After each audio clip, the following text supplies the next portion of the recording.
ដំណើរទស្សនកិច្ចនៅសមាគមវិទ្យាស្ថានដើម្បីឧត្តមភាពអប់រំបច្ចេកទេស Professional Institute of Excellence PIE រាជធានីភ្នំពេញនារសៀលថ្ងៃទី8ខែមិថុនាឆ្នាំ2026ឯកឧត្តមបណ្ឌិតសភាចារ្យហងជួននរុនឧបនាយករដ្ឋមន្ត្រីក្រសួងអប់រំយុវជននិងកីឡាបានអញ្ជើញបំពេញទស្សនកិច្ចនៅសមាគមវិទ្យាស្ថានដើម្បីឧត្តមភាពអប់រំបច្ចេកទេស PIE ដោយទទួលបានការស្វាគមន៍ពីសំណាក់អង្គការលូម៉េងប្រធានសមាគមវិទ្យាស្ថានដើម្បីឧត្តមភាពអប់រំបច្ចេកទេសនិងមានការចូលរួមពីសំណាក់ឯកឧត្តមលោកជំទាវថ្នាក់ដឹកនាំក្រសួងអប់រំយុវជននិងកីឡានិងភាគីពាក់ព័ន្ធជាច្រើនរូបដំណើរទស្សនកិច្ចនេះមានគោលបំណងក្នុងការស្វែងយល់បន្ថែមអំពីសកម្មភាពកម្មវិធីបណ្ដុះបណ្ដាលនិងគំនិតផ្ដួចផ្ដើមនានាក្នុងការចូលរួមចំណែកលើកកម្ពស់គុណភាពអប់រំផ្នែកចម្អិនម្ហូបអាហារភេសជ្ជៈនិងការអភិវឌ្ឍធនធានមនុស្សនៅព្រះរាជាណាចក្រកម្ពុជា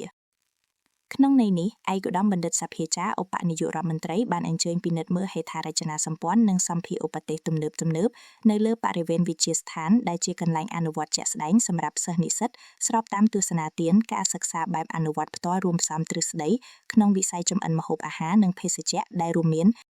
ផ្ទះបាយកម្រិតស្តង់ដារឧស្សាហកម្ម Hot and Cold Kitchen បន្ទប់បង្ហាញការចម្អិនអាហារ Demo Kitchen Barista Bar បន្ទាប់ពីបានស្ដាប់ការធ្វើបទបង្ហាញយ៉ាងលម្អិតអំពីប្រវត្តិបេសកកម្មនិងទិសដៅយុទ្ធសាស្ត្ររបស់សមាគមវិទ្យាស្ថាន PIE រួចមកតាំងនាមក្រសួងអប់រំយុវជននិងកីឡាឯកឧត្តមបណ្ឌិតសភាចារ្យ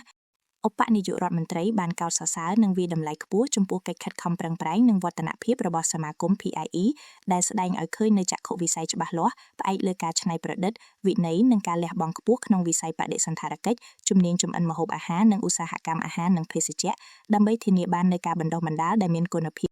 និងអាចអនុវត្តបានជាក់ស្ដែងនៅទីផ្សារការងារ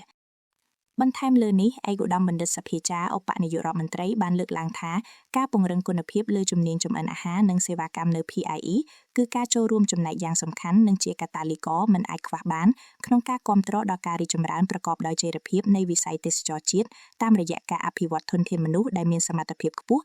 និងមានភាពប្រកួតប្រជែងនៅលើឆាកអន្តរជាតិ